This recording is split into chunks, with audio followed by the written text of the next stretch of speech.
You know, well, that's another trick. If I'm kind of staccato, I can turn off the video and that can help with my audio if need be.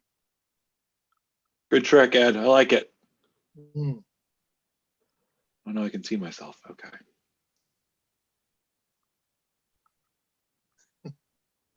This is amazing. Just amazing.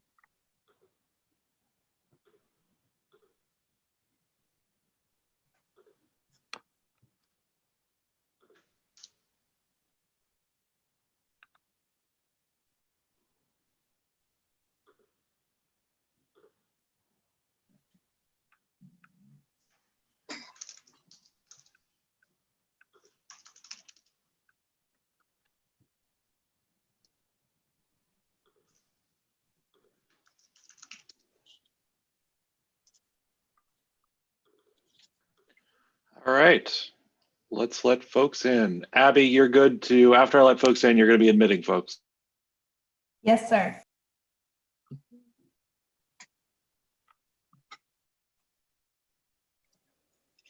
Welcome, everyone. We will get just started in just a moment.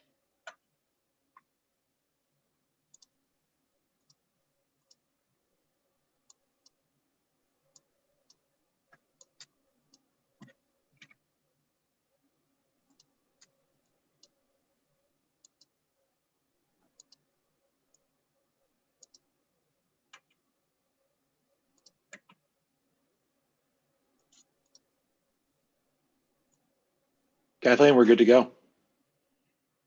All right. Welcome, everyone. Thank you so much for joining us for today's Lunch and Learn, Talking Trash, Protecting Our Communities, and Closing the Out-of-State Waste Loophole. Closing this loophole is an issue of environmental justice and a top priority for people across our state, including Maine's Environmental Priorities Coalition. We introduced the full list of EPC priorities in a Lunch and Learn back in January, and we'll be digging into specific bills throughout the legislative session. So we're delighted to be kicking off that series within a series today. We have a full house today.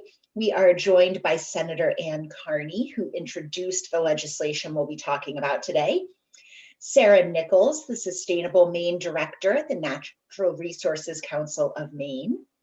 Dana Colihan, the Maine State Director at Community Action Works, and Ed Spencer, Chair of Don't Waste Me. Next slide. My name is Kathleen Neal, and I am the Director of Policy and Partnerships at Maine Conservation Voters and Maine Conservation Alliance. Our organizations work to protect Maine's environment and our democracy through education, collaboration, advocacy, and political action. Next slide. A few technical notes for today's event. You are all muted, but we do want to hear from you. You can send questions to me, Kathleen, through the chat as they occur to you. You can find that chat by hovering your mouse over the bottom of your screen, and I will keep track of questions to ask during the Q&A session at the end. If you have any technical difficulties today, you can message Will Sedlak through the chat and he will help you out. This event is being recorded and the video will be posted on our website later this afternoon, where you can also find recordings of all of our previous Lunch and Learns. Thank you again for joining us. Dana and Sarah, Senator Carney and Ed, I'm going to turn it over to the dream team. Great, thanks so much. I'm going to pull up my presentation. Can everybody hear me? I'm going to take silence as a yes. Okay, thanks so much for having us today. My name is Dana Colihan. I'm the Maine State Director at Community Action Works, and I'm so excited to be a part of this Lunch and Learn with Ed and Sarah and Ann, and I'm going to tell you a little bit about why I'm here today and then some big picture framing before we dive into the nitty-gritty. At Community Action Works, we believe that environmental threats are big, but the power of well-organized community groups is bigger. That's why we work side by side with everyday people to confront those who are polluting and harming the health of our communities. We partner with the people who are most impacted by environmental problems, which are often Black, Indigenous, people of color, and poor communities, training them with the know-how that anyone would need to make change in their own backyard. Because when you and your neighbors know how to make change, you can build the power to transform our world. And nowhere has this been more important over the past few years, actually decades in Maine, than in communities impacted by landfills. And as a state, we need to manage our waste better, but more importantly, we need to be protecting our communities better. Impacted Mainers and tribal leaders have been speaking out on this issue, and we need to listen. Over the past few years, I have the honor of working side by side, or this year, Zoom by Zoom, with Ed Spencer and the community group Don't Waste Maine. Don't Waste Maine has existed in many different iterations over the years, but they have always been a dynamo coalition of impacted Mainers fighting for policies that actually protect the health of communities most at risk from the negative impacts of waste facilities. The group is chaired by Ed and Hillary Lister and Bill Lippincott, and made up of local community leaders, tribal members, and waste activists from across the state. Don't Waste Maine, they keep up on a lot of trashy things, but right now they're leading the charge to close the loophole that has allowed for Maine to become a toxic dumping ground for the Northeast. Every year, hundreds of thousands of tons of waste are imported from surrounding states and trashed here, polluting our air, polluting our water, and disproportionately polluting the Penobscot Nation and poor and working class rural communities who live near the landfill. So today what we're gonna do is Ed's gonna fill you in on the trashy problem, Juniper Ridge Landfill, and the out-of-state waste issue. Sarah's gonna wow you guys with the policy solution, and then we're gonna share with you, what you can do to help take on this problem. We're so grateful to Maine conservation voters and the EPC for backing this legislation, and Don't Waste Maine for really driving it. We know the time is ripe. We know this issue isn't going away on its own, and addressing this injustice is long overdue. And with that, I will pass it over to Ed. Thanks so much. Ed, you are muted.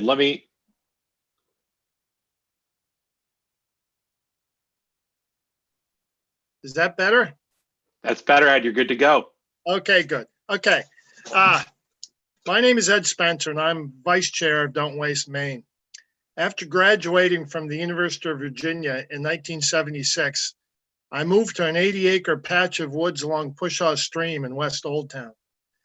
After I married and started a family, it was the perfect combination of natural surroundings and convenience to UMaine and society in general.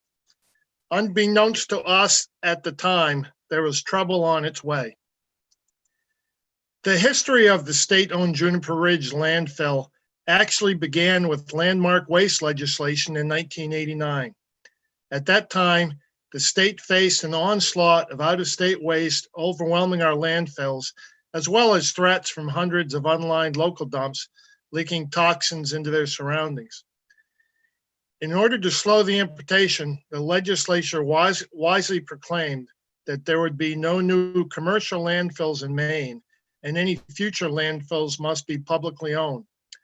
This was in order to circumvent United States Commerce Clause rules that prohibit bans on interstate commerce.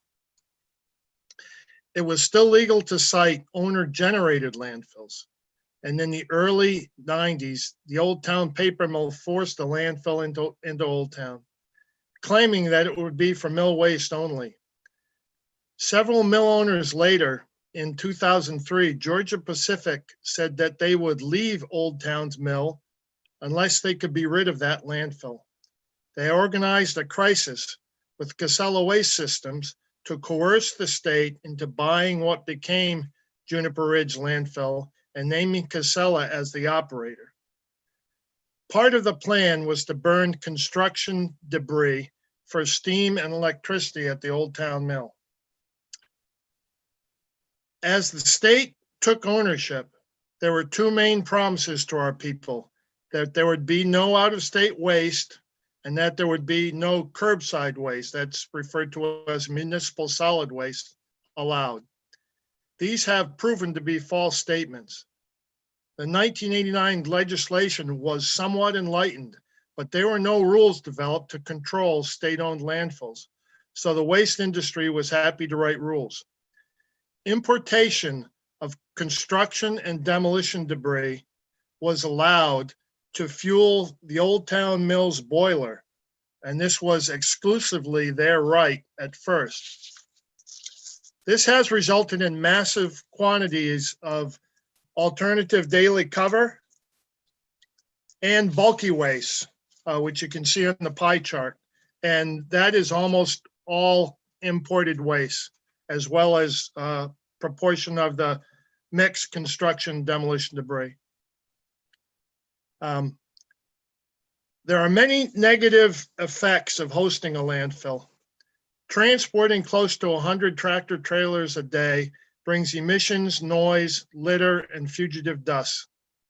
Odors can make it impossible to enjoy outdoor activities. And on the rare occasions when the flare goes down, it is almost impossible to breathe. All landfills, even ones with complex liner systems, eventually leak. Birds and rodents spread waste and disease. Large rainstorms can overwhelm stormwater controls and overflow into surrounding wetlands, many of which are listed as essential for endangered Atlantic salmon. Perhaps the greatest negative effects are from leachate, which is the fluid resulting from precipitation percolating through the hundreds of vertical feet of toxic landfill. This dump juice is trucked to the Old Town Mill, where it is aerated and mixed with mill liquid waste before being discharged into the Penobscot River, which is sacred to the tribe that shares its name. And by the way, this Old Town Mill's wastewater treatment system was never designed to handle a fluid like landfill leachate. As difficult as it has been to deal with these threats, what is perhaps most bothersome have been the fundamental injustices involved and the lack of environmental justice. Democratic processes were avoided and manipulated by powerful corporations in conjunction with government officials. Our working class citizens, many under the poverty line, have been adversely affected. Cheryl and I live 1.75 miles southwest of Juniper Ridge Landfill. If you travel a similar distance from the dump in a southeasterly direction, you will be standing on Penobscot Nation territory.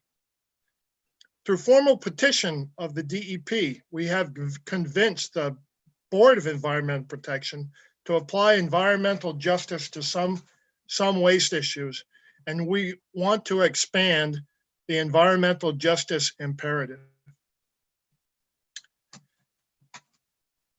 To look into the more technical details of our proposed legislative solution, it is my pleasure to introduce the perfect person to explain things to you, Sarah Nichols of the Natural Resources Council of Maine. Thank you. Woo, woo, woo.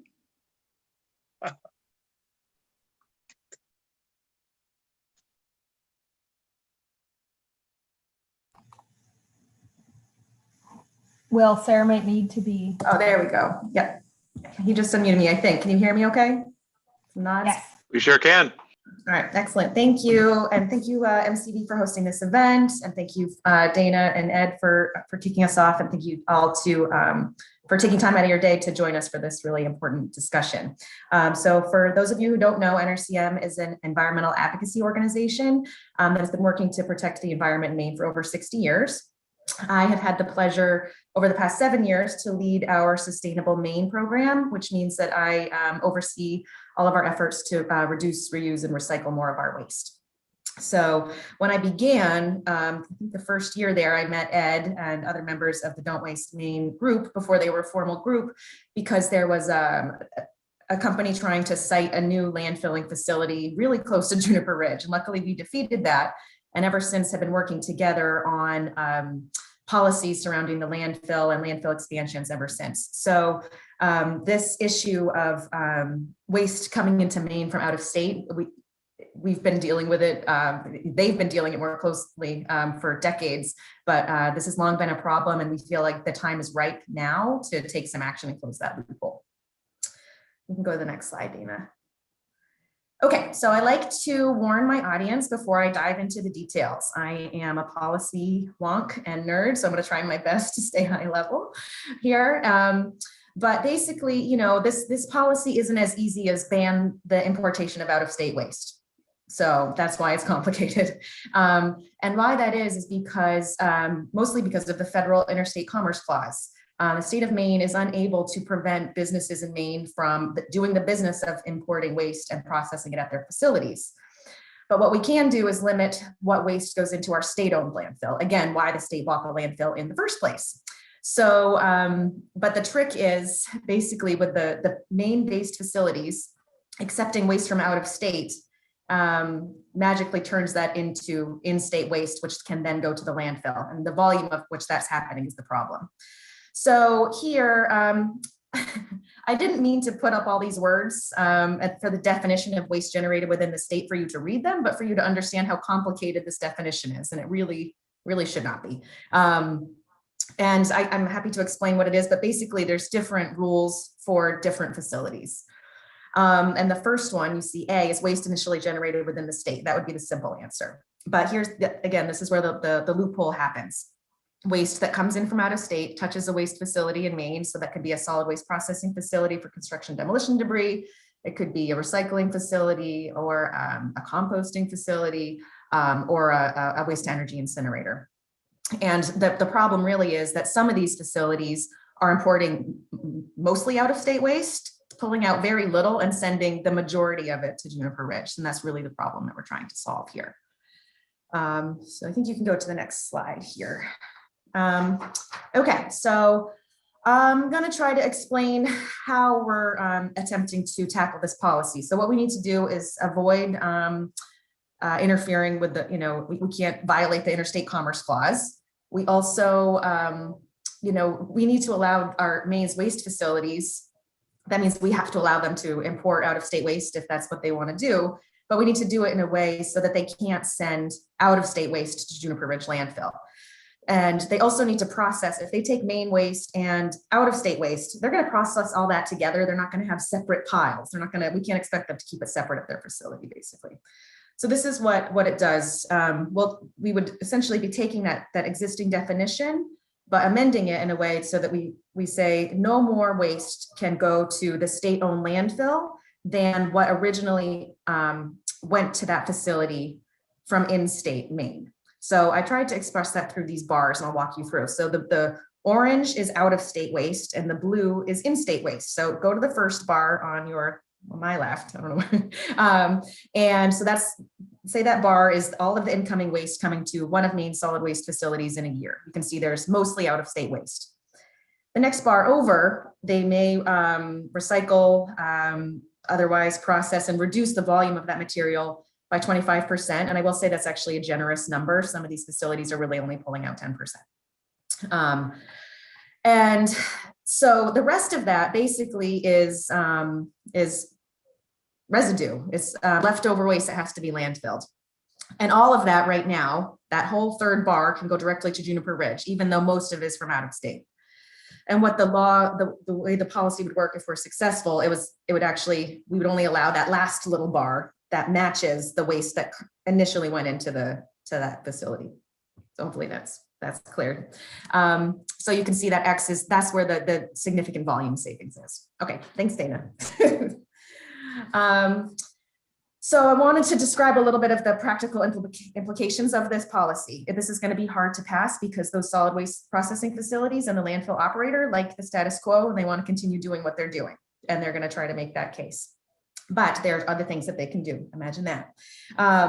So this policy, for the solid waste processing facilities, it's really only going to impact the ones that are majorly bringing in out of state waste, pulling out very little and sending it to the landfill. Any of our facilities who are processing mostly in-state waste, doing a good job at reducing the volume, they're not really going to be impacted at all here. So it's really the most egregious of them all. So those facilities should first be doing better to reduce, reuse, and recycle the waste that they're receiving in. And if they're unable to do that, then they need to work on policies upstream that get them to be able to do that better too. So right now they don't really have a reason to do so. They could also find more sources of in-state waste. They really need to change their ratio of what they're bringing into their facility if they want to be able to continue sending waste there. And in Maine, we don't have a ban on construction demolition debris. All of the Maine-based waste doesn't even have to go to one of those facilities. It can go directly to the landfill. Now, if that waste were directed to a facility where they could pull out some of that, that would be preferable. And right now, our Maine State construction demolition debris recycling rate is about 2%. So we can do a lot better there, clearly. And then, you know, the waste is going to have to go somewhere else. And I believe that states should take care of their own waste. I think Maine should take care of Maine's waste. And I think Massachusetts should take care of Massachusetts' waste, just out of principle. Okay, you can move on. And so this policy will also affect the operator and the landfill operator, which right now is Casella. So it's a state-owned landfill, but it's operated by Casella. And they make all the profits, and they run it like they want to run it like a commercial business, even though it's our Maine State landfill. So what they can do is the two main ways that they're using this out-of-state waste is that's those CDD, their fines for alternative daily cover. Basically, at the end of every working day, all the exposed area of the landfill needs to be covered with 6 to 9 inches of a soil-like material. There's a lot of different types of material that could be used for that they could certainly source. There's also success with using a retractable tarp, especially on days where the weather's not so bad, and they could easily cover it with that and pull it over. It'd be harder in the winter for sure. And they could also reduce the area that they're working on each day too. When you do that, you require less fines, and you also have less exposed area, which means less rain could get through there and less leachate also. And then next, they have to stabilize sludge at the landfill. It's not very, lovely to talk about PFAS laden sludge, but they're receiving a lot of it because municipalities are ending up with all of this PFAS sludge that they can no longer compost and land apply because those are forever chemicals that are polluting our water. So that's all going to Juniper Ridge. And right now, Casella says the most sustainable way to manage that is importing couches from Massachusetts to stabilize it. And I don't think that can possibly be the most sustainable option. The most sustainable way to manage that sludge is, well, first is eliminate PFAS so that we don't have any more PFAS sludge. And if we do, our wastewater treatment plants need to be equipped with sludge dryers. So basically, you don't need to stabilize it with all of those couches from Massachusetts. So basically it's not impossible to reduce these materials, it's just expensive. Okay, next. I will change the slide, but just a quick analogy that someone in Don't Waste Maine, Peter Crockett, likes to say. He says it's like saying putting golf balls in your soup to try to make chowder. Yes, I like that one. Okay, I think we can move on. Let's see. Oh, and then I did want to add that the policy would add this 5th public benefit determination standard, and Ed referenced this at the beginning. Our BEP decided to add this 5th criteria. Basically, public benefit determination happens every time there's a change proposed at the landfill. They go through this process of DEP goes through the process of deciding whether or not it's a public benefit. And right now, I'm not going to read through all of these, but say D, there's one of them that considers whether or not it'll impact business from a disposal facility, and it didn't have any reference to the health and welfare of people living adjacent to the landfill. So this new criteria would add that, and I do believe that it makes perfect sense. If we're going to be considering business interests, we need to at least give equal consideration to the people who are being directly impacted by this. Okay, next. So this is the only type of mountain we want to see in Maine. We're clearly on an unsustainable trajectory here, and I don't want to, stating the obvious, but dumping ground for Massachusetts waste is not really the main brand. Yeah, now is the time to close this loophole, and I'm really looking forward to the discussion. So thank you. Thanks so much, Sarah. As you've heard from Ed and Sarah, we have a huge problem with out-of-state waste in Maine. We have become the toxic dumping ground for the Northeast. Don't Waste Maine, Community Action Works, NRCM, and the Environmental Priorities Coalition, we're fighting to close this loophole with legislation this session that would put the nail in the coffin on this issue once and for all. And so hopefully after hearing about all of this huge mess, you're asking yourself, what can I do? And first things first, you should sign Don't Waste Maine's petition to close the loophole. And we will be dropping the link in the chat. This is a really easy action item that you can do literally as we speak, which will not only help pressure legislators to take action on this bill, but will get you on Don't Waste Maine's email list to stay in the loop on all the trashy things that this Dynamo community group is working on. The next thing that you can do is, now that you know about this problem, is talk trash with your legislators. You know, this is a state-owned landfill. This is a problem that threatens to pollute all of our air, all of our water, all of our communities, and they need to know that you're not okay with that. Grassroots lobbying is a little funny during a pandemic, but you know, we know that polluters haven't stopped polluting in the middle of this crisis, so we can't stop organizing. Give them a call. You can ask for a Zoom meeting and tell them your concerns in an email. I think you'll be getting the fact sheet again on this bill. The next thing that you can do to take action is write a letter to the editor.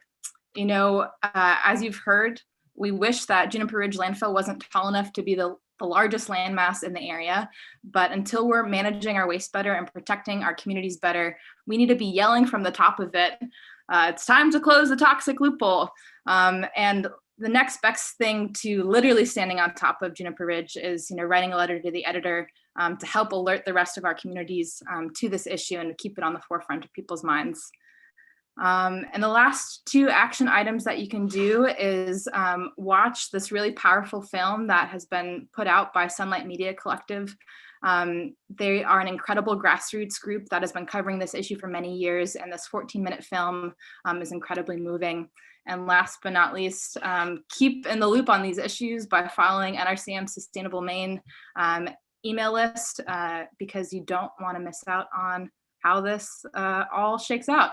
And with that, I'm going to pass it over to the incredible Senator Ann Carney, who is sponsoring this bill, to talk about how any legislators in particular on the Zoom can take action. Thanks so much.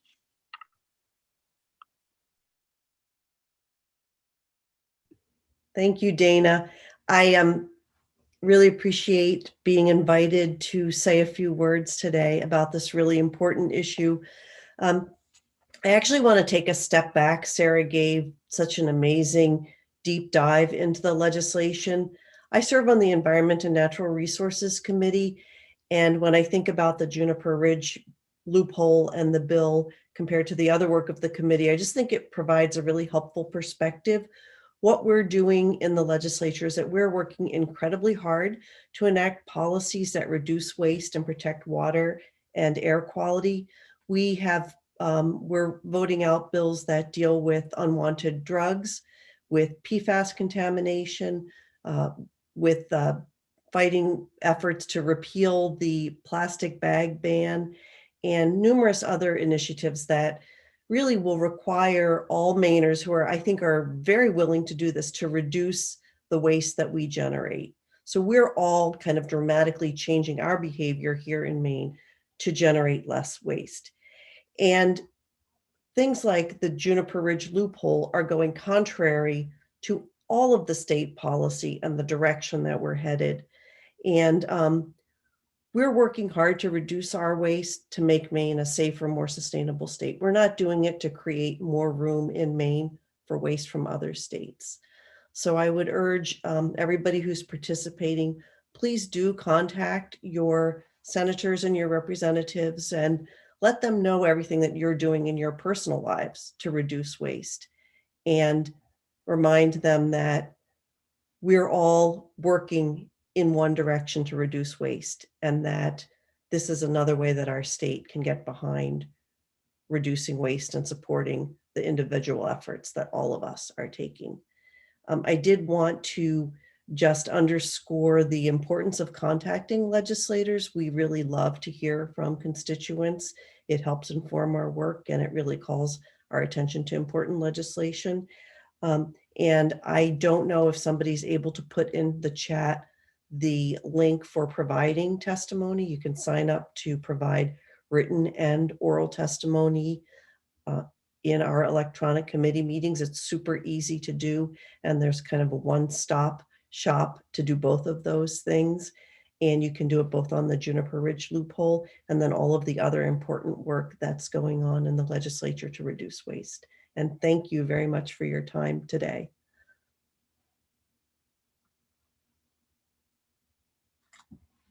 Ooh, well, I will stop screen sharing and pass it back over to Kathleen.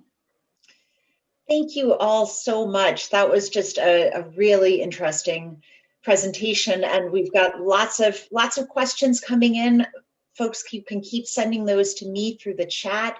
But Senator Carney, could you maybe start by giving us just a quick update? A couple of folks wondering if there's an LD number that they should be tracking, and if committee hearings have been scheduled, and you're probably the best person to fill us in on the status. Yeah, so the status is that there is no LD number yet. The revisor's office is cranking out bills very quickly, but this one has not been printed yet. That I hope will happen soon. We actually just today got deadlines for when we're supposed to have all of these bills voted on. So I think that means the rest of the bills will be coming out soon. You can go to the legislative website and look at the calendar function, once a week, and I'm sure NRCM and Dana will also let you know, but this bill doesn't have an LD number yet. It's coming though. Perfect. Thanks so much. And just so everyone knows, there are a bunch of links in the chat, and you will all get an email this afternoon with a recording of this event and the links to the petition and the film that Dana mentioned, as well as a fact sheet that the Environmental Priorities Coalition put together on this bill, which includes some talking points. So when you're reaching out to your representatives, you've got that handy. So we'll send that all to you later this afternoon, and you can count on all of our organizations to keep you posted as we have developments to share. Couple of questions about, let's just start with understanding landfills and Juniper Ridge in particular. Can the leachate be treated with available technology? Are there things that we can do to make that waste less problematic? I'm not sure who to send that to, but Ed, it looks like you're ready to jump in. You'll have to unmute. I don't think I can do that. There we go. There you better? go. Okay.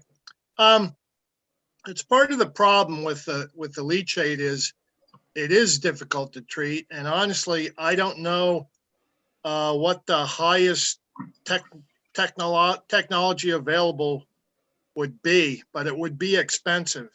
Right now, Casella has an agreement with the Old Town paper mill to put it through their wastewater treatment plant. Their backup plan, which they have used at times, is the Brewer wastewater treatment plant. Well, the mill's wastewater treatment plant really wasn't designed for any of this. It doesn't take out, the only way it takes out any heavy metals, for example, is if they would settle into the bottom of the ponds. Whereas a facility like Brewer wastewater treatment plant it's huge because it was for municipal and paper mill waste combined. And what they do there is they have more secondary treatment in the form of removing sludges from the waste stream. So that would be preferable. Would there be something that could be done right at the landfill to pre-treat it? That's a good question. And if anybody has ideas about that or knows information about that, please share. Thanks. That's really helpful. And in terms of what's going into this landfill, Sarah, did you say couches from Massachusetts? Like the furniture, what gives?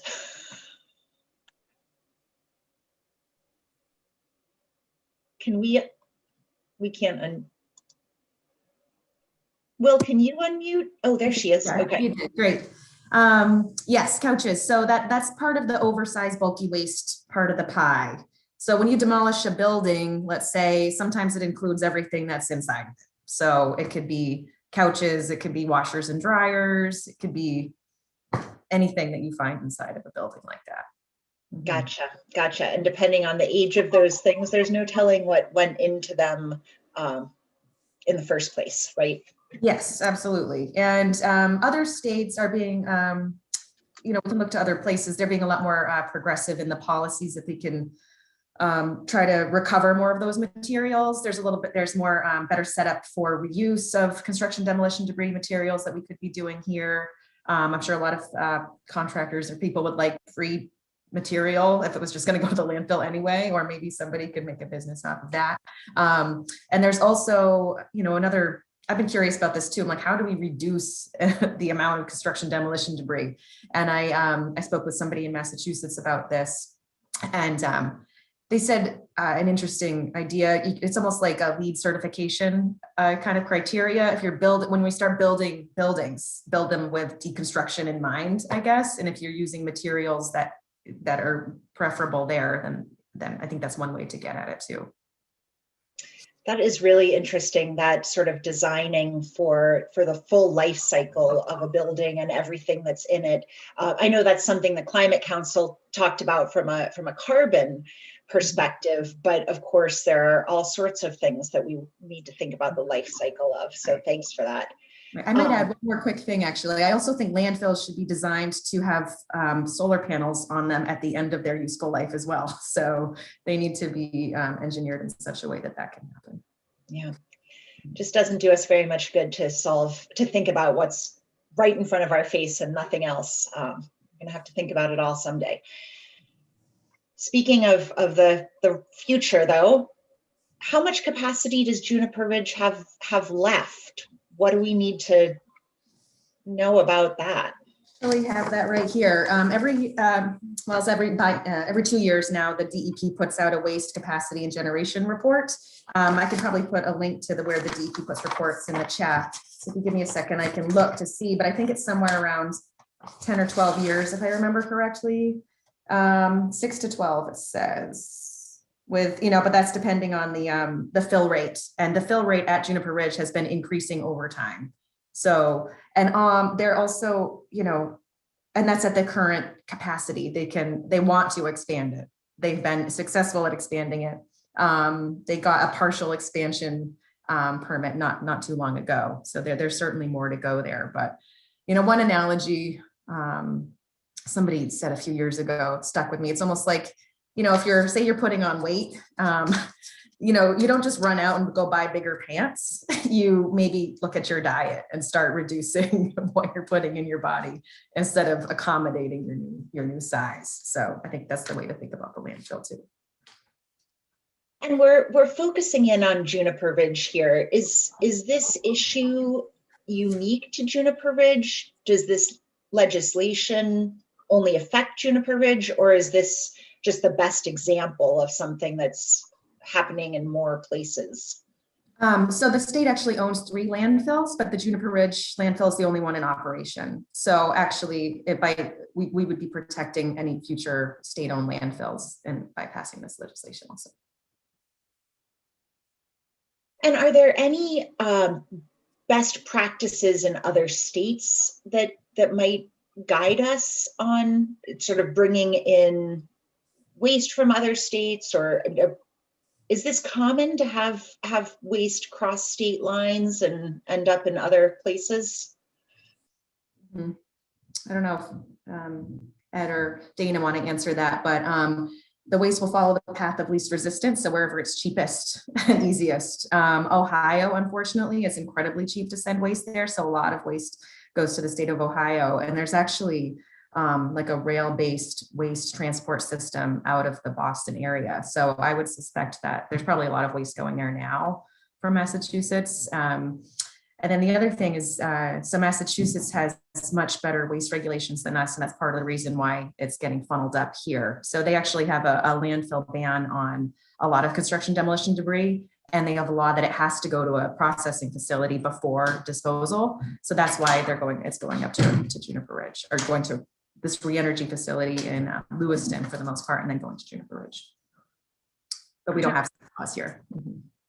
And I think when that was passed, some of the thinking was that Maine might follow suit, or the other surrounding states would follow suit, which would pressure a, more processing of construction demolition debris, but we haven't done that. And so that hasn't happened. And I think it also speaks to the need for like a regional approach to moving towards zero waste, because like, we don't want to just like kick this problem into someone else's backyard, but like, how are we as a state, making less waste? I think for a long time when I thought about like recycling, I was like, oh, that's some environmental problem. Like, what's that going to do? But like, when I'm like, holy crap, like people's lives are being impacted by this. Like the people who are living next to these landfills are like feeling this in their bones. Like that's when recycling feels so much more important to me. And I'm not sure if Ed, you have anything to add? Yeah, I think the trend that's happening now is other landfills are being closed. There's one in Southbridge, Massachusetts, that was similar to Juniper Ridge in that Casella was the operator, but the city of Southbridge was the owner. And it had been there for longer than we've had this here. And they started having real awful problems with contaminated drinking water. And that resulted in, finally, they closed it just in the last couple of years. Well, that's 400,000 tons a year. And so that's got to go someplace. That's in the Casella system. Most of their customers are in southern New England, but they export a lot of it up this way. And also, Casella has a landfill, which I believe they own in Bethlehem, New Hampshire. And that is slated for closure within the next several years. So all that waste needs some place to go.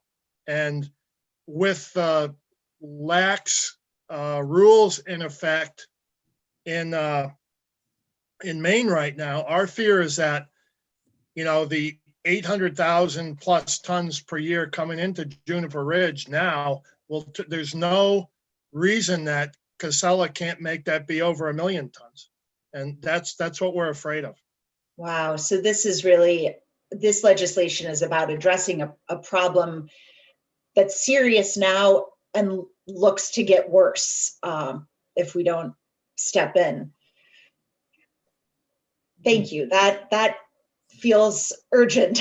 And Dana, I really appreciate your comment about a regional approach, and maybe even beyond our region, because if the next step is we do a great job in New England, but Ohio gets the worst of the worst, that's not what we're after, right? That's not a full solution here. Are you aware of any regional or federal efforts to think about zero waste and to change our ways? I mean, in terms of speaking at the local level, I know Sarah can, speak to at the state level some, bills that are happening to move the state towards more zero waste practical solutions. But there are community groups just like Don't Waste Maine across the Northeast that are, battling Casella and battling, landfill expansions left and right. And, there is a lot of power in bringing these folks together and, saying, how can we as a coalition be working towards zero waste solutions. And so there are a lot of like local organizing like happening in other places. And I think statewide, Sarah can speak to the extender producer responsibility bill that is like pushing, Maine towards taking those radical steps. Right. I'd say the conversation is more about this municipal solid waste, just, household and business waste, and not so much about construction demolition debris, which is what we're kind of talking about with the Juniper Ridge landfill. The Conservation Law Foundation has a zero waste project, and they're fantastic. They're very, very helpful, and they're really helping with a lot of regional coordination. I don't think a day goes by that I'm not on a Zoom with my counterparts in other states from all over the country, working to try to coordinate policies. And then Dana brought up the extended producer responsibility for packaging bill. We are one of 12 states who have introduced that bill this year. And that is probably one of the most transformative policy solutions aside from this bill. It's these are my two number one priorities this session. But that bill really reforms recycling and the way we approach it. It shifts the cost of recycling packaging materials from municipalities and taxpayers to the producers of packaging. And when you change who pays for it, that's really where the magic happens. These policies exist all over the world, 5 provinces in Canada, over 47 countries, the entire European Union, and they all have recycling rates at least double to ours. And we really need to, I think once, all these states, it's going to be dominoes falling once we get those passed. And I'm really proud to be part of this more national effort to get that policy passed here. So we'll have another lunch and learn on that one on April 9th.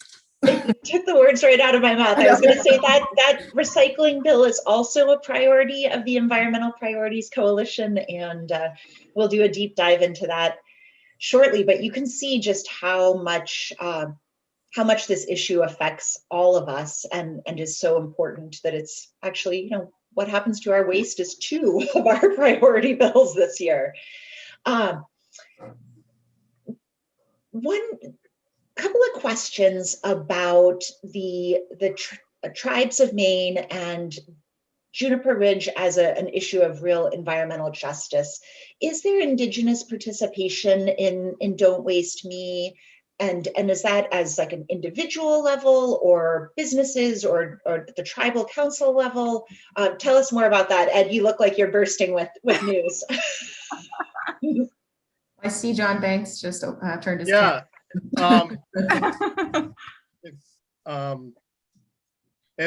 If we can allow John Banks to speak, he's a member of the Penobscot Nation, and he could do a much better job than I could do speaking to these issues. I don't know if We're always happy to let John Banks speak, and he has been That's right, unmuted. you have the floor. Well, thank you, Kathleen, and everybody for all of this great information. And yes, to answer your question directly, we are involved. The Penobscot Nation has been working side by side with Don't Waste Me for many, many years on this issue. And so, yeah. And I just put something to you in the chat, Kathleen, which hasn't been mentioned, which I think is really important. And if I could just read it really quickly. Please do, yeah. Great. So the Juniper Ridge Landfill sits on top of the Penobscot Aquifer, which serves the drinking water needs of the whole region. The Old Town and the Orono-Veazie water districts both draw water from this aquifer. And Casella has already hit groundwater at that site while they were preparing for the next expansion. And I don't know if it's directly related or not, but I live in Orono, so I get the reports from the Orono-Veazie water district, and they have found traces of arsenic lately and have had to take action to treat that. So I'm not saying that it's directly related, but it's a real threat to the entire drinking water for this whole region. So I just wanted to add that. Thank you for the opportunity, and thank you all for the great work that you do. And I hope that folks can support Ann Carney's bill. Senator Carney, thank you again for working with us and supporting and sponsoring this very important legislation. Thank you. Thank you so much. That's really, well, it's really awful to hear, but thank you for telling us, because it's really important for us to hear. How much are we able to trace health impacts to Juniper Ridge, or is it just, how does that work? Can we actually document the impacts?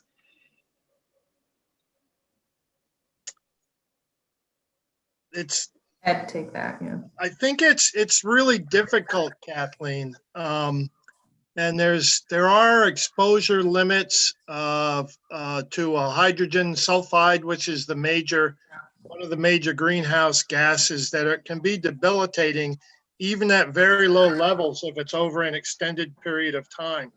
Another thing that makes this hard is that Casella has in effect with help from the state as the owner, this is not DEP, but they formed kind of a ring of silence around the landfill.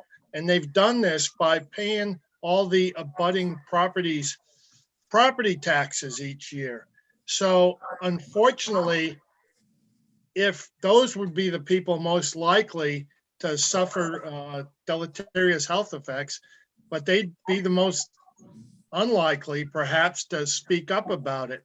So I think in the future, we should press for better monitoring, for an independent third-party monitoring, whereas now Casella gets to keep all that information.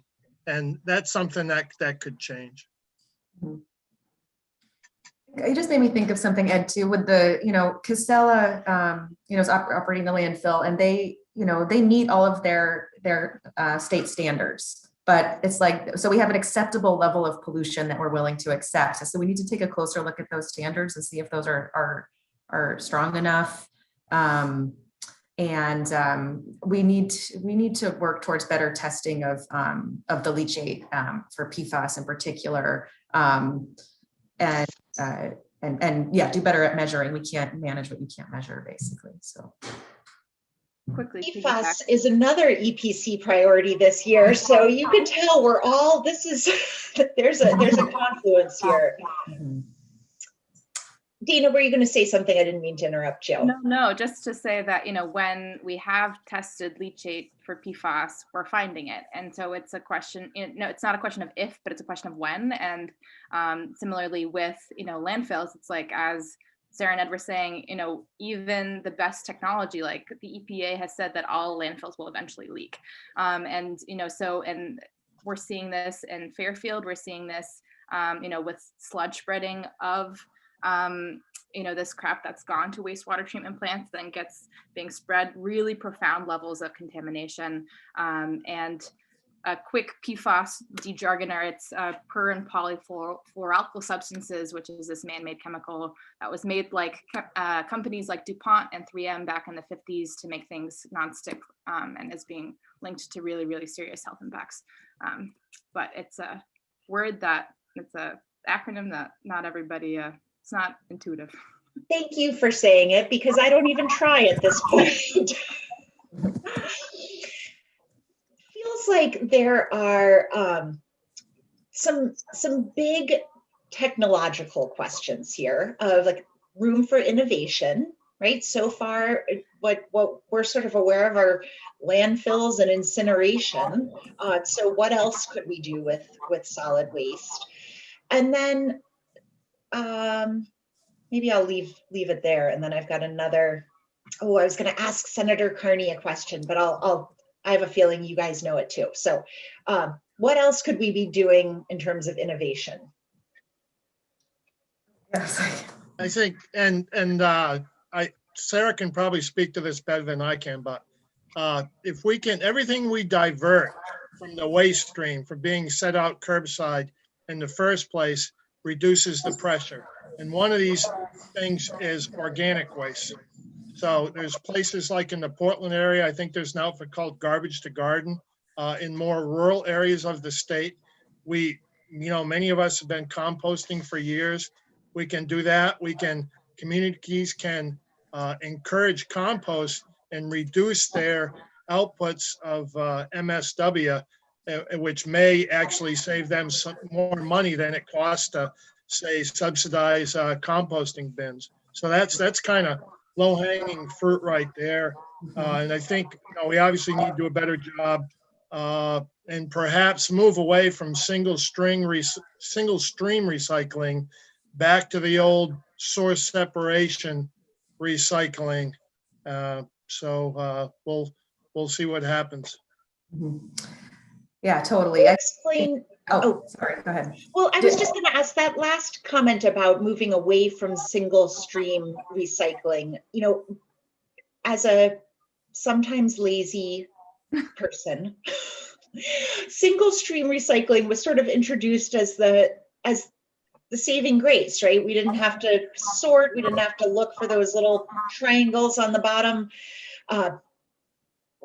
Why do we want to move away from that?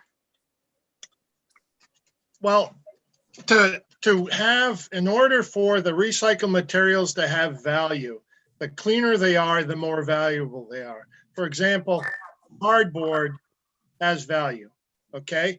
But if it's got pizza cheese stuck to it, not so much, okay? So that's the main thing. And the separating plastics, each plastic has, most of them have a number. Each one of those numbers refers to, in part, the melting temperature. So if you have all those things together, like, for example, the type that are drinking water bottles, which I hate, are made of, some of that is actually turned into clothing, into fleece clothing. So if you have a streamer, cleaner material, it can add value. Whereas the single stream material does not have much value, especially with China shutting it down. I should say, however, that to me, I think the gold standard for waste handling within Maine now is through EcoMaine, which is a publicly owned cooperative essentially, and they do single stream. And I don't want to be on opposite sides of an issue with Kevin Roche, their head guy. And if you ever get a chance to hear him speak on these topics, he's outstanding. So. Yeah, I think so. I have a lot to add to that. I know we only have a few minutes left, but with the couple things. So like I want to celebrate the bottle bill, because since that's separated material, that's we get the most returns with that deposit system. And that's some of the cleanest material, and we need to work to protect that system. Same with the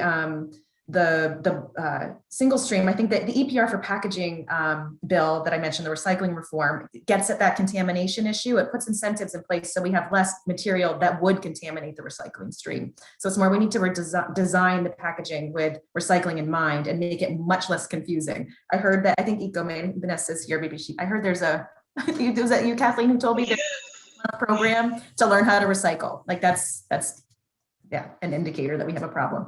And then as far as more innovative things that we need to do, we need to focus way more on the reduce, reuse part of the hierarchy. There's not nearly enough discussion about that. It's always just an acceptance of waste and where is it going to go. We need to do a lot better to reduce and reuse. And then as far as other innovations go, we need to make landfilling much more expensive than it is to do. That's always a hard sell because a lot of everything is designed for the dump. So it's all connected. And I think we also need to decouple the profit from more waste, basically. If there's companies out there profiting from more and more waste, we're going to always have this problem. So I think we need, it's almost like a consumer-owned utility idea, but for waste. Anyway. Sarah, you might have started to answer there the last question I was going to pose, which is the feeling on this call today is clearly that this is a no-brainer, right? That of course we want to close this loophole and do better. Where does the opposition come from? But you just said for-profit waste, which makes me wonder. Following the money usually leads us to the opposition, doesn't it? Mm-hmm. Exactly. And we can't just go ahead and make out-of-state waste pay more, because we can't discriminate the out-of-state waste because of the Federal Commerce Clause. So if we were going to raise the price of landfilling, say with a big fee that went towards good things, we'd have to raise it across the board. So everybody in Maine would have to pay more too. It's not a politically favorable option for a lot of people. I know I said that was going to be the last question, but one more clarifying question. Is the state making money off of this? Okay, so even though it's a state-owned landfill, that doesn't mean they do collect fees per different types of material that go in there. There's different surcharges per type of waste. Some of it's like $25 per ton on some, and I think there's a $2 surcharge on construction demolition debris that those facilities, so they do make money off these. I'm quite certain they don't otherwise make money. Okay. I don't know, Ed, if you guys can No, comment on that. I think that's true. The problem is they do collect some monies from fees, as do the municipalities. It's interesting that, for example, the alternative daily cover materials are exempt from paying the local fees to Old Town and Alton. And whatever the state may take in from this is going to be nothing compared to the costs of what they're going to be stuck with when this is, fully done, being a useful place. Well, as I said, this was all awful to hear, but thank you for sharing it with us because it is really important. And we're just so grateful. Sarah, Dana, Ed, Senator Carney had to sign off, but grateful to her for putting this bill in. And to all of you for joining us today. You will get an email later this afternoon with a recording of today's program, links to the film and the petition that Dana mentioned, the fact sheet as well. And you can count on us to keep you posted as we get more information about this bill, including public hearings and opportunities to weigh in. Next week, we will dig into another environmental justice issue at the top of Maine's Environmental Priorities Coalition's agenda this year, recognizing tribal sovereignty. Penobscot Nation Ambassador Molly and Dana and Passamaquoddy tribal citizen and attorney Corey Hinton will join us to discuss the history of tribal-state relations in Maine, the push for amendments to the Maine Indian Land Claims Settlement Act, and why recognition of inherent sovereignty of tribal nations is so critically important to the Wabanaki in Maine. I hope you will all join us. Till then, have a beautiful weekend. Thank you for being with us, and we'll see you next week. Thanks so much. Thank you, everybody. Thank you so much, everyone.